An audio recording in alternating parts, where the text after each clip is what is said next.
근데 제가 보통 절세를 얘기할 때 이런 얘기를 하거든요. 절세를 얘기할 때 세금을 한 푼도 안 내겠다라고 접근을 하면 너무 무리한 접근 방법이에요. 이렇게 되면 나중에 문제가 될 가능성도 많습니다. 결국 세무조사를 당하거나 세금 추징을 당하게 될 확률이 굉장히 많죠. 그래서 절세를 한다 그러면은 기본적으로 과표를 낮추는 작업이 필요하다. 목표가 과표를 낮추는 거여야 돼요. 기본적으로 증여상속세, 소득세 이런 부분들이 다 누진과세 체계로 되어 있기 때문에 그렇죠. 금액이 커지면 커질수록 세금은 커지는 만큼 늘어나는 게 아니고 훨씬 더 많이 늘어나고 그렇죠. 누진이 돼서 누진이 조금 돼서 더 많이. 위에가 금액이 더 큰 구간이 세율이 높기 때문에 그렇죠. 그럼 반대로 생각을 하면은 금액을 줄이면 예를 들어 내가 과표를 20% 줄이면 세금은 20% 주는 게 아니고 30% 40% 줄 수도 있다라는 거예요.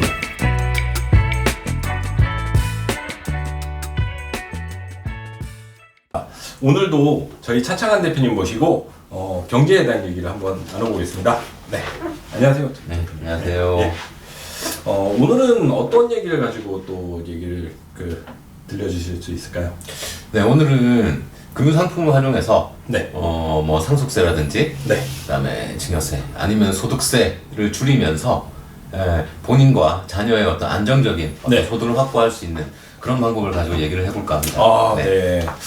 자산이 좀 있으시면 귀가 솔깃해질 수 있는 그런 얘기인 것 같습니다. 네. 그렇죠. 아무래도 뭐 증여나 상속 쪽도 관련이 돼 있다 보니까 네. 뭐 일정 수준 이상의 자산을 가지신 분에게 좀 도움이 될 수 있는 방안일 것 같은데요. 네. 일반적으로 이제 증여상속세 같은 경우에는 한 10억 이상의 자산이 있으시다고 하면 네. 조금 걱정을 해야 된다라고 보통 얘기를 많이 하고 있어요. 네네. 그러니까 오늘 방안은 그러니까 본인의 노후 소득을 확보하면서 네. 다음에 이제 본인의 사후에는 자녀의 노후 소득까지 네. 확보할 수 있고 자녀가. 여기에 이제 상속세도 절세가 가능하고요. 네네. 그다음에 이제 어떤 이게 소득이 발생할 때는 또 비과세 소득이다 보니까 여러 가지 뭐 이자 소득세라든지 뭐 금융 소득 종합과세 이런 거에도 하나도 걸리지 않고 네네. 그다음에 그게 아니다 보니까 그러니까 세금이 없다 보니 건강보험료 소위 말해 국민건강보험공단에서 어떤 산정하는 소득에도 포함되지 않아서 네. 건강보험료도 줄이거나 네. 아예 없앨 수 있는 그런 방안이 될 수 있다. 와. 그렇게 볼 수 있겠습니다. 와, 그러면 이게 본인의 노후소득 확보, 그리고 자녀의 노후소득 확보, 그리고 그 자녀의 노후소득 확보까지 되고요. 그리고 상속세를 절세할 수 있고, 소득세를 절세할 수 있고, 건강보험료까지 감소를 시켜줄 수 있다. 그러면 일석육조가 되는 그런 방법이네요.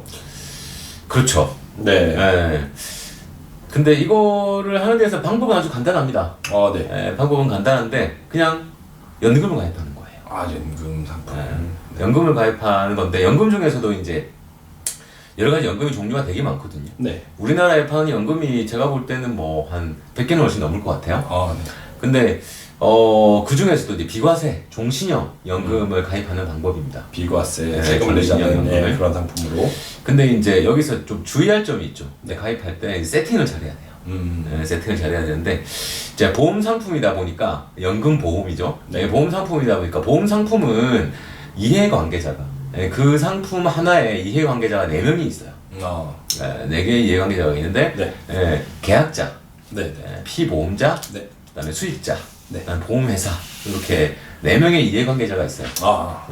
간단하게 설명을 드리면은 계약자는 돈 내는 사람이죠. 그렇죠. 돈 내는 사람입니다. 그다음에 계약에 대해서 소유권자라고 할 수 있고요. 소유권자라고 할 수 있고, 그 계약을 그 계약을 해지할 수 있거나 그 계약을 변경할 수 있는 권한을 가진 사람도 주인이니까 주인인 거죠. 그다음 피보험자는 그 보험에서 어떤 보장하는 어떤 보장에 대한 어떤 주 객체가 되는 사람이죠. 여기서 뭐 종신형 연금이라고 한다면은 죽을 때까지 지급하는 연금이라는 거잖아요. 그때 종신이라고 할 때 누가 죽느냐, 계약자가 죽는 게 아니고 피보험자가 죽을 때까지 죽는 그런 개념이라고 이해를 하시면 되겠습니다. 그다음에 수익자는 말 그대로 받는 거죠. 받을 수 있는 사람. 받을 사람. 계약자가 받을 수 있는 계약자가 소유권자라고 했잖아요. 소유권자지만 계약자가 받을 수 있는 권한을 가진 사람은 아닐 수도 있어요. 소유권자지만 수익자는 딴 사람일 수 있어요. 주인은 따로 있고, 보험을 이렇게 담보로 하는 사람은 또 따로 있고, 그렇죠.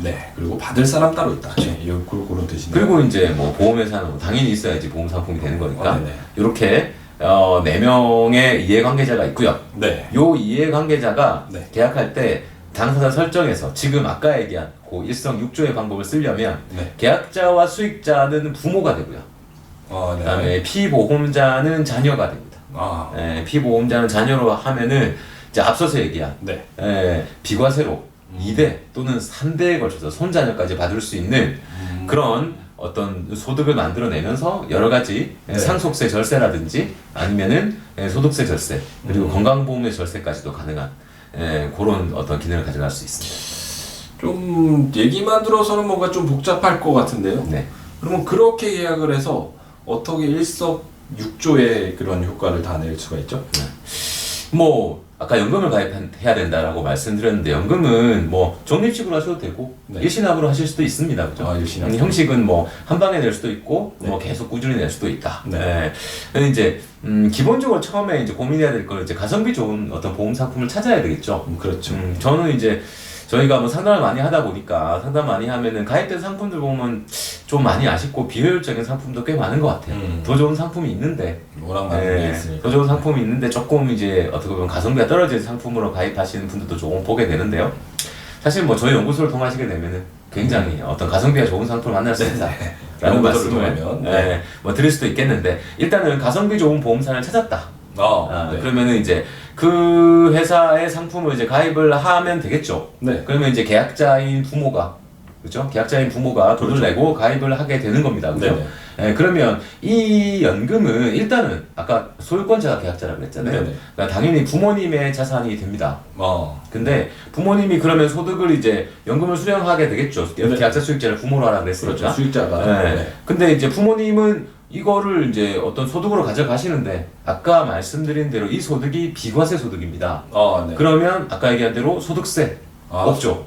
그러네요. 소득세 없이 다음에 건강보험료도 받는 동안 그렇죠. 소득세가 없다. 꾸준히 이제 받게 되겠죠. 네네. 이제 그렇게 쭉쭉 받으시다가 근데 이제 언젠가는 뭐 사망을 하실 거 아닙니까? 네. 언젠가 사망하시는데 통상 이제 자녀보다는 부모님이 먼저 가시는 경우가 많잖아요. 그렇죠. 사고가 없다면 자 부모님이 먼저 가셨어요. 가셨는데 문제는 이 연금은 끝나지 않습니다. 자 아까 피보험자가 사망을 해야 된다라고 얘기했는데 피보험자를 자녀로 하라 그랬잖아요. 네. 그러면은 피보험자가 사망할 때까지 이 연금은 존재합니다.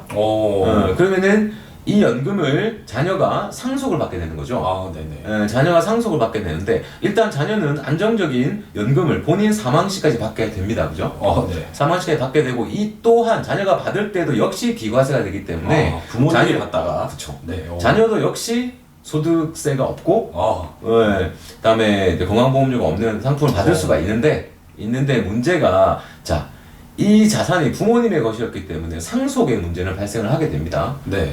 이 금융 상품을 물려받게 되는 개념이라서. 그럼 예를 갖고 계셨어도 상속세는 내는 거잖아요, 그죠? 그렇죠. 네. 예를 들어 뭐 이렇게 생각해 볼 수 있겠죠. 금융자산이다 그러면은 은행의 예금의 형태로 있을 수도 있고, 뭐 증권사의 주식이나 펀드 같은 형태로 가지고 있을 수도 있잖아요. 부모님이 가지고 있었다. 그러면은 이 모든 게 다 상속자산이 됩니다. 그러니까 보험 상품도 연금 상품 가지고 있었기 때문에 상속자산이 됩니다.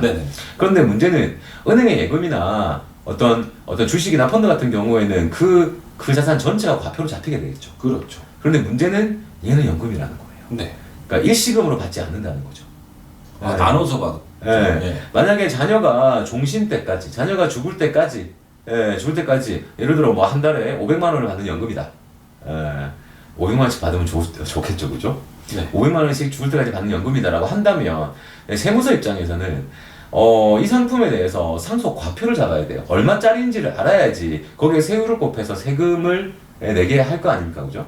언제 죽을지 모르는데 그 금액을 알 수가 없는데요? 그렇죠. 문제가 종신형이기 때문에 언제 죽을지 알 수가 없고 얼마짜리인지 계산을 하려면은 그러면은 언제 죽을 거냐 모른다는 거죠. 다음에 또 하나의 문제가 더 있어요.